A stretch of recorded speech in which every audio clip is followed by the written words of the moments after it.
where the waves cut through me, hypnotized by the sounds I'm breathing in. Hold tight, chemicals.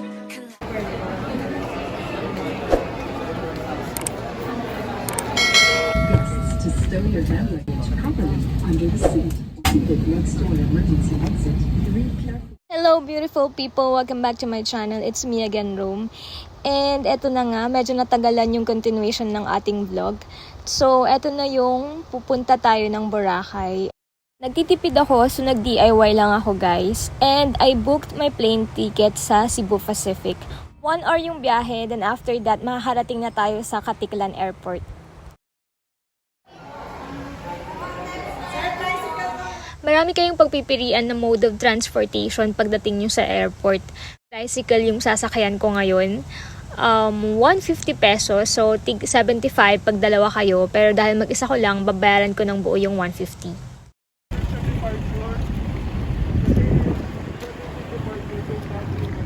Ayan guys, lakad-lakad ng konti hanggang sa makita natin yung mga toda.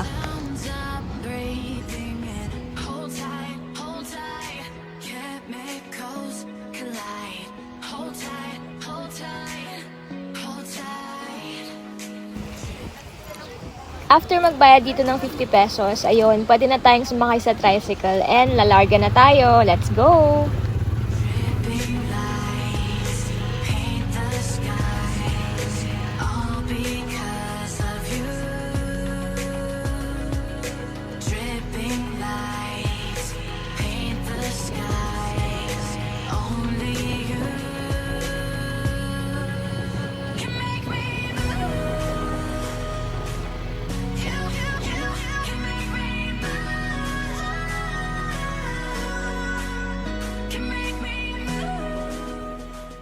Bago makasakay ng motorboat, kailangan muna natin pumila for registration and for verification. So, kailangan nating mag-present ng ID. And then, magbabayad tayo ng environmental fee, which I think is 150 during this time. Meron ding terminal fee and iba pa yung boat fare. Pero sorry guys, hindi ko na talaga ma-recall kung ilan yung binayad ko dito. Disclaimer lang guys, late upload po ito and May 2023 pa ako nanggaling ng Boracay. So, hindi ko po sigurado if may mga changes na.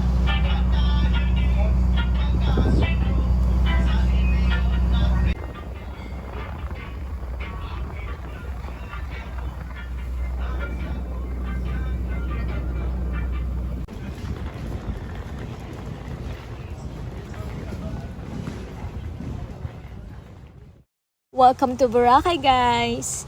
Konting lakad pa and sasakay na tayo ng Egypt. Hindi ko sure kung Egypt talaga yung tawag nila ha. And buti nga pala konti lang yung dinala kong damit kasi pag DIY talaga ang daming lakaran.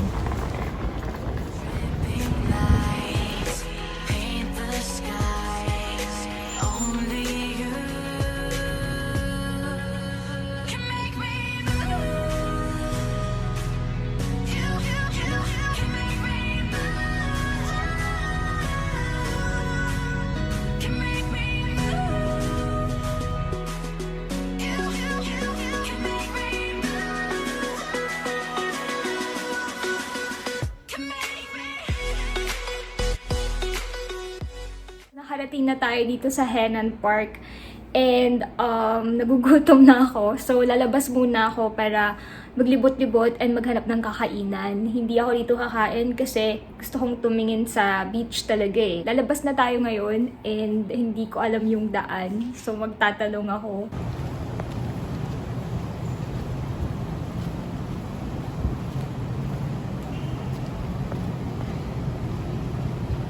Ayan guys, ito yung daanan.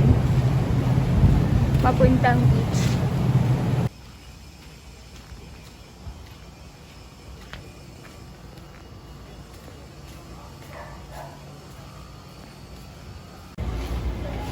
Ayan guys, ito yung daan. Ang sikip.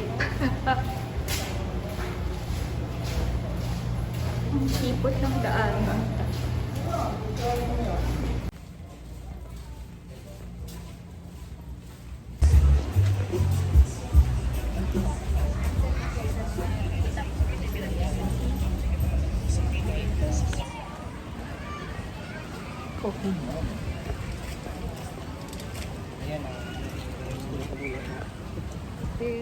And guys, nagugutom na ako. So, hanap tayo ng kainan. Ayan, dito na ako sa may D-Mall. Itong Uptown. Boracay Uptown. Dito dapat ako mag-stay. Kaso, puno na siya. Ganda kasi dito kasi may live music paggabi.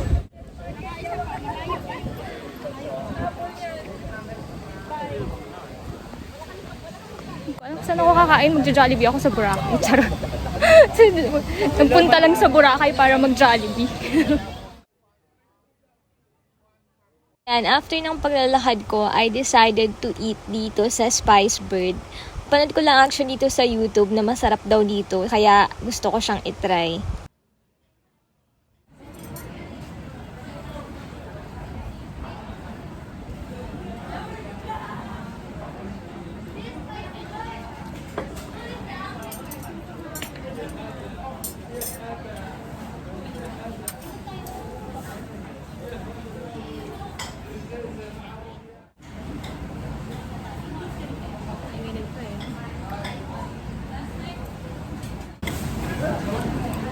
Sobrang gutom lang talaga ako guys, pero hindi ko nagustuhan yung lasa niya.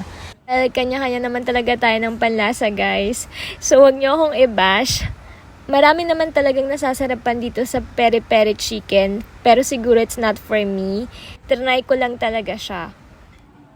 Dito tayo ngayon sa pinakabagong resort dito sa Boracay. Pinakabagong Henan Resort dito sa Boracay, which is Henan Park Resort. Ang binook ko lang is deluxe room, pero in-upgrade nila ako sa premier. So, papakita ko muna sa inyo kung ano-ano yung mga nandito sa room. Kaso, medyo makalat na. Excuse na lang po sa mga kalat ko kasi pagod na pagod ako kanina. Nilapag ko na dyan. Punta tayo sa entrance muna. Ayan guys, so pagpasok natin, nandito yung mga switch. Tapos, dito natin nilalagay yung keycard natin para sa power. Tapos, ayan, dito sa pintong ito, nandito agad yung CR. So, tignan natin. Ayan, dito yung shower area. Ayan, shower area. May glass siya. Tapos, yung toilet. Then, yung vanity. Ayan yung mirror. Then, may blower, guys. Tapos, merong complimentary dental kit. Ayan, mga ano ba to? Cotton buds, shower cup, and then shaving kit. So, meron din ditong ito. Shampoo. Tapos, conditioner, bath foam, and then lotion. And then, mga towels.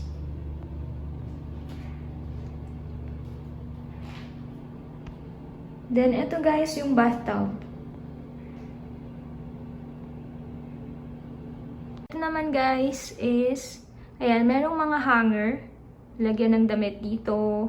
And then, nag-provide sila ng 2 umbrella. And then, of course, meron tayong safety deposit. Ayan. And drawer. Dito tayo sa bed. Ayan. 2 bed, guys. So, hindi ko alam kung saan ako matutulog dyan na 2. Ayan. Tingnan nyo naman yung design, yung interior. Diba ang ganda? Next is, meron ditong parang upuan. Pero, matigas siya eh. Pero, mukha naman siyang upuan. Tapos, yung meron din tayo dito ulit na table. And, may drawer siya sa baba. So, nandito nakalagay yung complimentary coffee and tea. Ayan. So, magkakape tayo later. Then, sa baba naman is nandito yung kettle. Ayan, so, may lalagyanan tayo ng tubig.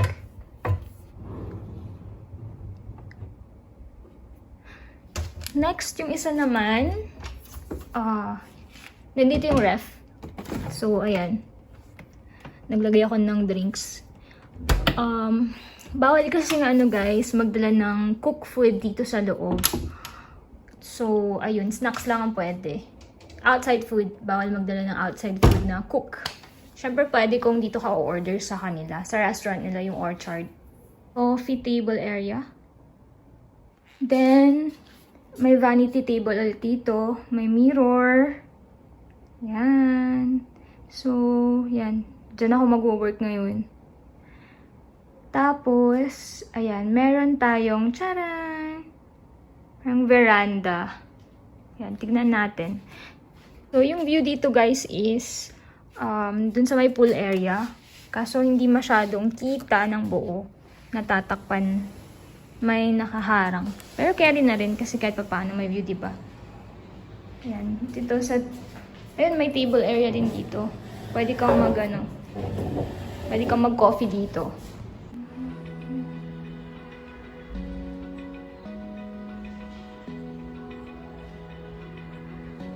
Then, nag-provide din sila guys ng drying rack.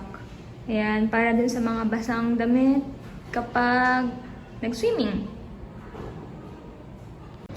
Tapos, ito yung view natin. Gabi na. Ayan.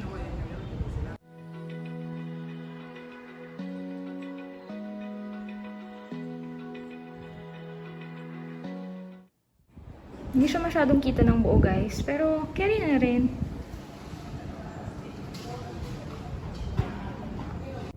The skies, only you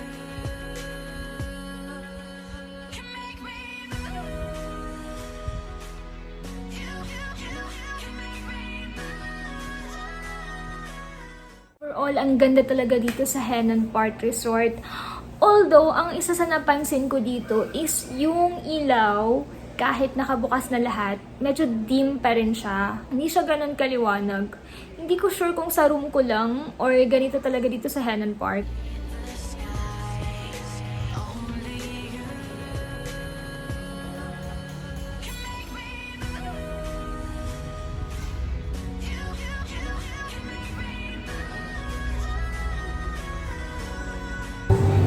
make me move.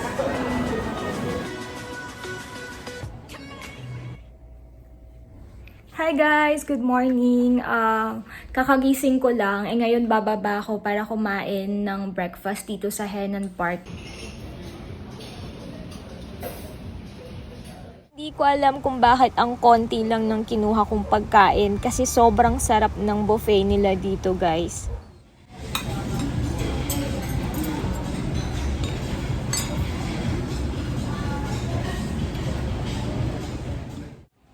Hi guys! Alam nyo ba may katangahan akong ginawa? Naiwan ko yung keycards ko dito sa loob. So, pupunta pa ako ng front desk para humingi ng spare keycard ulit. Tatlo na yung keycards ko dito. Nakakahiya. Kasi lumabas ako para mag-refill ng tubig. Next time talaga dapat talihin.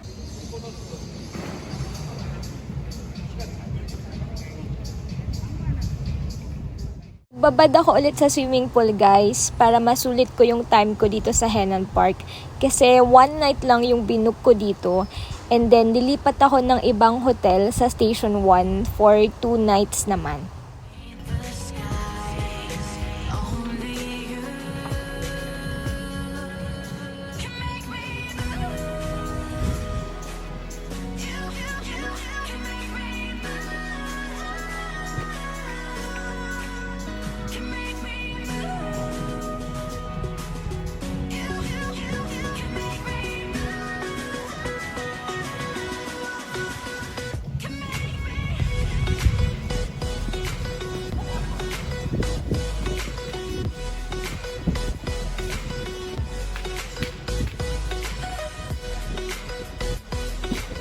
Check out na ako sa Henan Park and papunta na ako ng Station 1. So, abangan nyo po ulit ang part 2 ng ating Boracay vlog. Thank you! And don't forget to like, share, and subscribe!